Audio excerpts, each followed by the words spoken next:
Jasmine busied herself with the three vast vases of long-stemmed sunflowers. The leafy arrangement, tied up with baby's breath, had been delivered to Twyla yesterday and was still in the box. Sunflower was Twyla's nickname with her men. Jasmine wondered who they might be from. Since she couldn't find a card, the flowers would mold and rot like many a bunch before them if Jasmine didn't take them out, clip the stems, and put them in a slightly sugared water vase. She placed the large black lacquered vases of sunflowers in the living room. A small orange colored clay pot she filled with the baby's breath arrangement. And after scanning the kitchen quickly, she decided to place it on the top shelf of the plant stand that blocked the kitchen's glass pane door. Jasmine made a mental note to have Frau Brooke, the cleaning lady, there every Monday at 9 a.m., help her move that stand out of there. Jasmine had spied a nice little iron terrace. The bars not tall enough for people to utilize. That would be great for some tall palm like plants or something like that. Besides, Jasmine always wanted the option of being able to open that door whenever she would fry something. The stove had an overhead fan, but sometimes that just wasn't hitting it. Jasmine chose a heavy, long stem crystal vase, taking care to drop a couple of drops of blue food coloring in the water to give it an ocean blue effect, and in it placed a long stemmed sunflower. Once in Twyla's room, still not hearing much activity from the bathroom, she replaced the wilted rose sticking out of an empty bottle of champagne that was on her cluttered nightstand next to her unmade bed. Jasmine made the exchange and went to close the slightly open drawer of the nightstand when she noticed the little plastic pouch with an old color photo scattered inside. Jasmine was about to investigate, be nosy further, when she heard that what sounded like crying coming from the bathroom. All Jasmine's attention focused on the door. She knew something was up with Twyla, but what would drive her to tears? Jasmine soft footed over to the door and knocked gently. 3 short taps. Go away. Do leave me, Yasmin, Twyla said in a not too convincing voice. Yasmin tried the door, found that it was still locked, and knocked again, a little stronger this time. Open it, Twyla, please. I'm sorry if I upset you, but don't stay in there crying about it. I'd never forgive myself for making you so upset. Jasmine coaxed in the best Shirley Temple sweet voice she could muster. In many ways, Jasmine treated Twyla like a child. Jasmine felt compelled somehow to look after her. Maybe like big sister, little sister, but Jasmine felt like more of a mother figure to her, even though Jasmine was but a few 5 years older. Twyla had often spoken confidence to Jasmine about her deep desire to locate her GI father, who had once promised to marry her German mother, but after leaving Würzburg, the village where his army post was located and where her mother and her people still lived, he hadn't been heard from. Twyla had said one time, with a slow, clear teardrop rolling down her cheek, that she often wondered, when she saw the older black soldiers when she was growing up, could any of them be her father? Like a lot of the Afro German children that populated Germany, the brothers had definitely left their mark.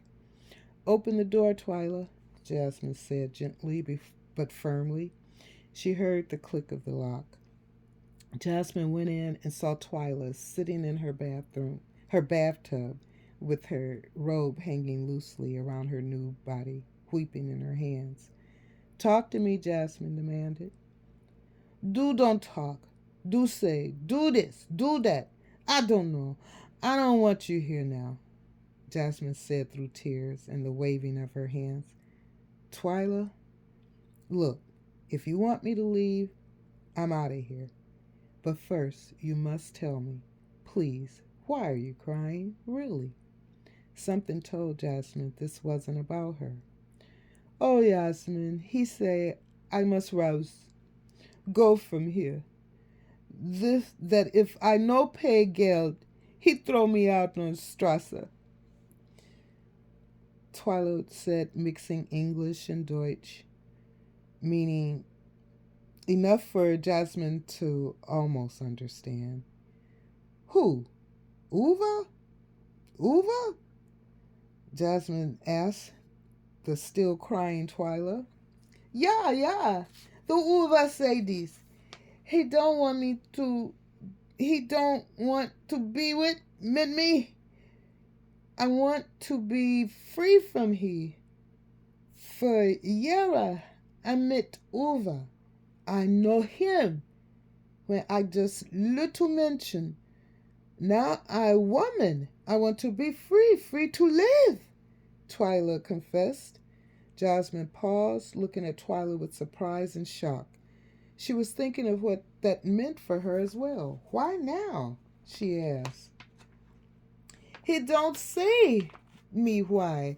He say, bitte, you must say this. But he say no, Twyla said, still sobbing. Jasmine knew immediately. Either he had another woman or his wife put her foot down. Did his wife find out? Jasmine asked. Nein, I never tell that Frau. Nein, Uva's sure to take care from this. He tell me she can never know this. I don't see it, Twyla said. Now she was hitching, but not crying as much. Another woman, Jasmine surmised. Twyla, come on.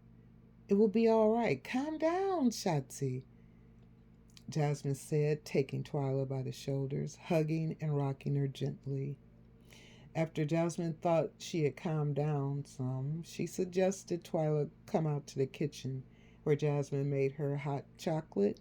She didn't drink tea or coffee, and the two women talked. Uva had just broke the news to Twyla that morning that she had 3 months before she would be forced to leave the apartment, and he wanted the convertible BMW 190 he'd given Twyla as a Christmas gift last year returned too. All other items Twyla was allowed to keep, which included furniture, the pots and pans and dishes. From what Jasmine could understand, Uva was tired of Twyla not being available for him.